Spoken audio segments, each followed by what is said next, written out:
Bu Siti, alhamdulillah operasinya sudah selesai ya, berjalan lancar. Bu Siti memang benar-benar dari Kota Pinang. Ya Allah. Ayah bunda, setiap hari sekarang selalu ada loh kasus-kasus miom, kista. Dan ini mungkin izinkan saya mengingatkan para orang tua dimanapun berada ya. Tantangan menjaga kesehatan anak-anak sekarang ini, terutama kalau dia sekolah jauh dari kita, kos, kuliah. Sekarang perhatikan Rul, ya pusat-pusat kanker, pusat-pusat pelayanan ginekologi, onkologi itu sekarang makin banyak anak-anak muda.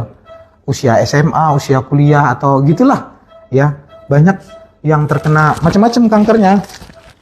Segala macam, tumor kah itu, kista atau kanker ya. Dan mungkin itu berkaitan juga dengan gaya hidup, terutama anak-anak yang jauh dari kita itu. Coba tolong diperhatikan dan dinasihati ya. Usahakan gaya hidupnya itu sehat. Yang pertama sekali mungkin menjaga makanan yang sehat, bergizi, seimbang.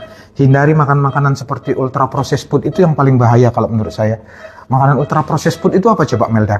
Makanan yang diolah secara massal di pabrik. Ya kan, yang makan makanan yang dibungkus-bungkus itu, jajan-jajanan itu kan memang pasti dia mengandung zat-zat aditif seperti pewarna, penyedap, pengawet.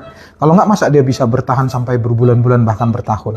Itu jadi seperti isi-isi Indomaret lah, seperti ciki, chips-chips itu segala macam itu.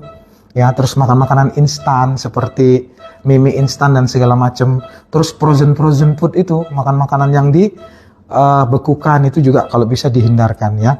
Kemudian yang kedua ini, ajarkan anak-anak itu memang untuk berolahraga ya.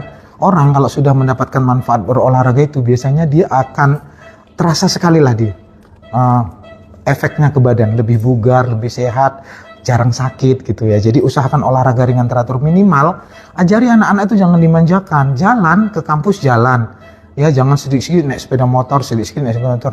Minimal jalan tuh kayak orang-orang di luar negeri itu kan, sedikit-sedikit ya. Memang mereka tuh yang memanfaatkan fasilitas publik atau jalan gitu, nggak yang sedikit-sedikit dibelikan kendaraan dan segala macam.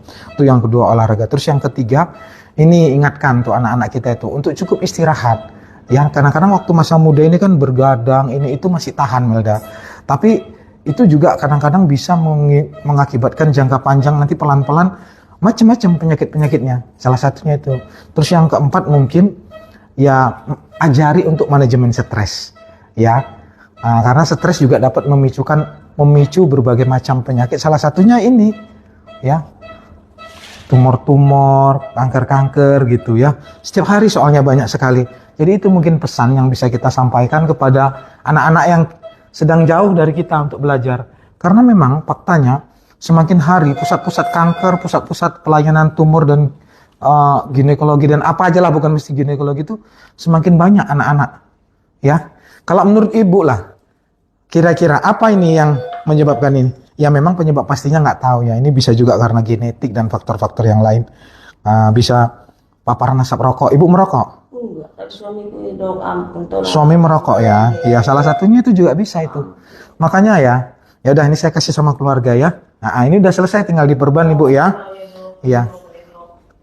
Kepada suami-suami yang merokok itu ya, kalian itu bukan cuman menyusahkan diri sendiri, tapi dengan merokok itu kalian akan membuat risiko istri kalian terkena serangan jantung lebih besar, terkena penyakit-penyakit seperti kista, miom dan tumor-tumor yang lainnya, kanker paru dan yang lain-lainnya.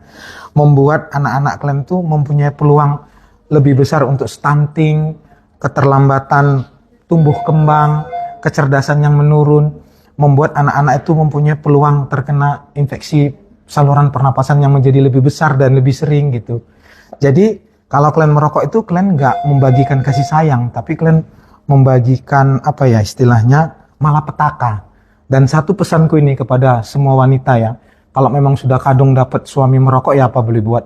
Tapi bagi kalian-kalian ini yang belum menikah ini, kamu Melda, bener-bener dari awal tuh buat standar cari suami jangan yang merokok. Bener.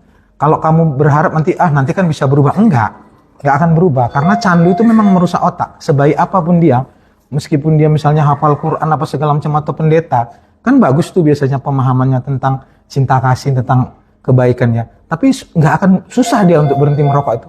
Kalau memang udah kena candu itu, karena otaknya itu udah daya pertimbangan fungsi luhurnya itu nggak bisa bekerja dengan baik. Jadi cari suami dari awal tuh jangan yang merokok. Karena kalau sudah merokok, ya udah bablas, tinggal menikmati aja kesusahan, penyakit dan yang lain-lain. Keluarga Bu Siti